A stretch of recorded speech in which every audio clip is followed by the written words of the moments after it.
Hey guys, Peter here to tell you about the latest from Alestorm, Seventh Rum of a Seventh Rum, out June 24th on Napalm Records. The album has 11 tracks, 43 minutes in length, and this is the band's 7th full-length studio album. They are a folk power metal band from the UK. Now before I get started, let me just say that this is marketing genius. 7th album, you include the number 7 in the title of the album, and you troll Iron Maiden all at the same time. It's got people talking, it gets people excited about the record even before they hear a single song. What else to expect from Alestorm? Now, as far as the design is concerned, this album feels more balanced. From start to finish is a record that really never loses its shape, it never loses its attributes, it never loses its character. That doesn't mean every single song sounds the same. It's not the case. The album has ebbs and flows, and the songs are very dynamic, and they have their own sense of individuality. And this record really gives room to those individual songs to breathe. But it's not an album that lives off of them. It doesn't need 2 or 3, 4 singles to become the cornerstones of what the whole experience is, and then you have songs in the middle that kind of connect that experience. We've seen that before in previous records. This album has more consistency. There are still those songs that stand out, sure, but the ones that connect them are almost as strong as the pillars themselves. So it's a better defined record, it's a record that has a better structure, a better design, and therefore as an album feels a lot stronger. As far as the sound is concerned, this is an album where they brought everything to the table, they brought more of it to the table, and that was not enough. They had to turn everything all the way to 11. So it has more guitars, bigger guitars, heavier guitars, more keyboards, bigger keyboards, more driven keyboards, more folky elements that become that allow the album to feel more folky all around, that give more of a party vibe when the songs have to have that same party vibe. So it's a very interesting album from that perspective because it feels almost larger than life, because all the elements are larger than life. Now, they're not redefining who they are, and this album definitely doesn't redefine who they're going to be in the future, because it has more of a retrospective look to it. They went into the vault, they went into the past, they brought all of the great things that they did across the previous 6 albums, brought them to the table, and then they turned the knob all the way to 11, making sure that this album stood out, not just as a collection of tracks that feels like a compilation of their history, but also songs that are going to be able to move them forward into what the band is going to become in future records. So I really love the sound on this record. I really love the essence of the sound on this record because it's filled with layers. It's a very textured, an album that has a lot of substance. The sound has a very wide footprint as well. It's a record that just moves well, but it moves with volume, it moves with heaviness, it moves with a lot of sound in it. Now, once you look at the layers and you start to peel some of those layers, it's not always easy to do so. Some of the layers are intertwined. It becomes really hard to define where one ends or where the other one starts or exactly what they're doing together. But the more you listen to the album, the more you understand exactly what they were trying to achieve. And I think it's undeniable that you break the sound into 3 different elements: the guitars, the keyboards, and then the folk elements. As far as the guitars is concerned, this album depends heavily on the guitars.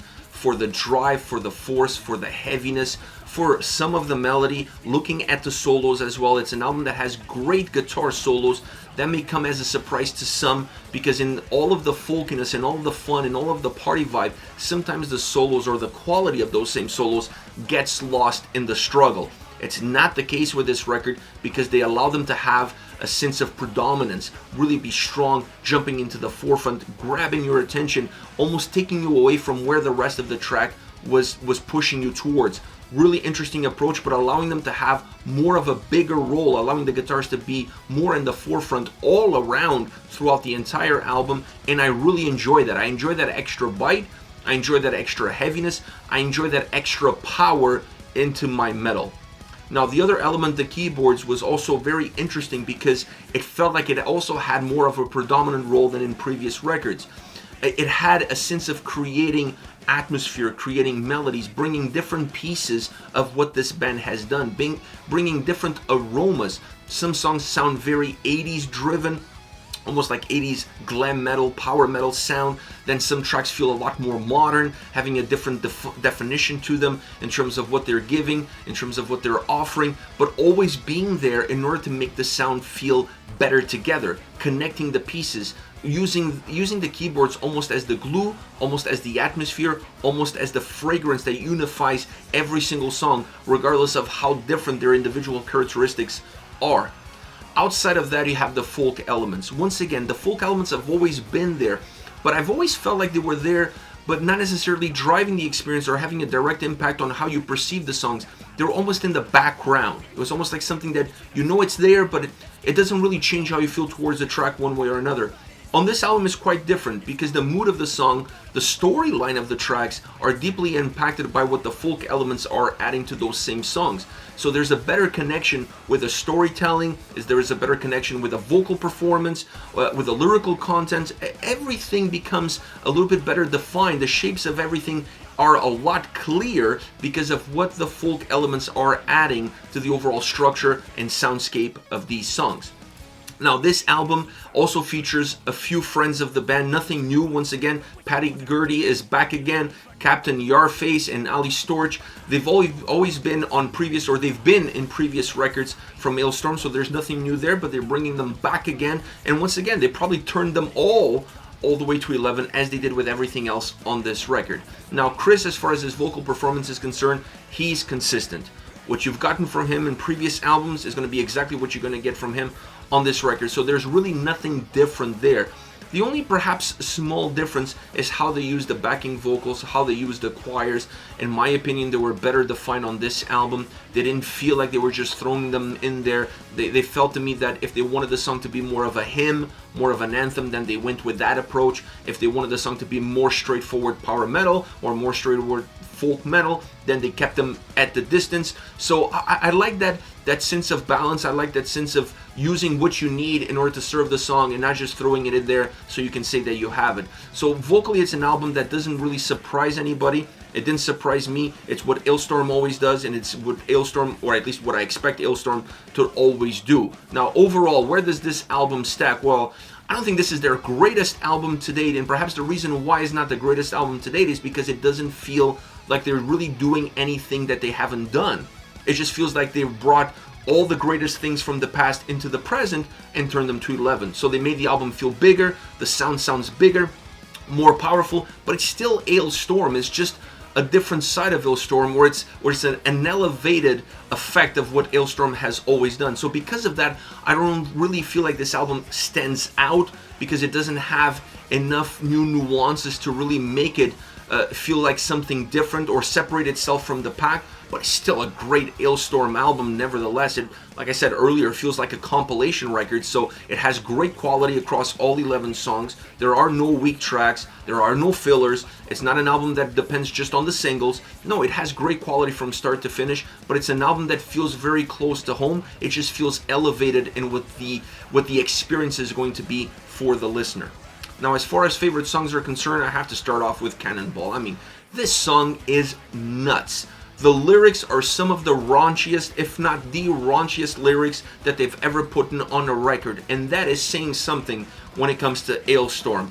It has a folky nature to it that gives it a little bit of a party vibe, becomes an earworm. It has a great chorus with great lyrics, and when you have lyrics in the chorus that say, stick a cannonball up your... you can figure it out exactly what comes next. And you have put your dick in a blender. I mean, what else can you expect, or what else do you want from a song like this from Alestorm? This song is fucked with an anchor to this album as that song was to No Grave But to See. That is the best way to qualify this track or to compare this track. But this song, as far as the lyrical content is concerned, as far as where it goes even further. It pushes the needle even further than fucked with an anchor, and that is saying something. That is really saying something when it comes to Alestorm. Next you have Under Blackened Banners. It starts off with a great 80s vibe, like the synthesizer sounds so 80s, and that vibe is something that I really enjoy and that I really like, and it fits their sound really well, and on this song really captures the essence of what the whole track is all about. The track has also heavy guitar, so it doesn't depend only on the synths. The guitars feel meaty, they feel powerful, and they feel like they drive the experience of the song allowing you to gain momentum as they gain momentum and as they gain energy. It also has great solos. Perhaps the best solos on this record are on this track. It also showcases a lot more of the technical side as far as the guitar playing is concerned. So it's a more diverse, technical, driven, meaty guitar song, which helps it separate itself from all the other tracks around, from what came before and definitely what comes after. It still has a folk background to it, or underlining to it, that allows this to be an Alestorm anthem. It really feels like an Alestorm anthem. It sounds like an Alestorm anthem. A great song to dance and headbang at the same time if they're playing it live. Last but not least, Come to Brazil. Now, when I saw the title of this track, I laugh out loud. I mean, who hasn't seen a band posting that they're going on tour in Europe and somebody says, come to Brazil, come to Chile, come to Alaska, whatever. So when I saw the title of this track, I immediately laughed, because here's once again, they're not only trolling Iron Maiden with the title of the album, now they're trolling some of their fans with the title of one of their songs. I love it. It's the shortest track on the album. It has a little bit of a folk punk vibe to it because of how driven it is, how direct, how to the point it goes, specifically in the verses, becoming a little bit more party-like, if you will, in the chorus. So it's a song that has two very different plateaus. What you get in the verses is down here, and what you get in the chorus is over here. Very interesting track. A track, like I said, shortest on the album, but it really packs a punch, and it's a very fun song to listen to. The lyrics on this track are absolutely hilarious. This is it, Alestorm, Seventh Rum of a Seventh Rum, out June 24th on Napalm Records. Let me know your thoughts on the band, on the singles. Use the comment section below. I'll be reading those and getting back to you. Take care, guys.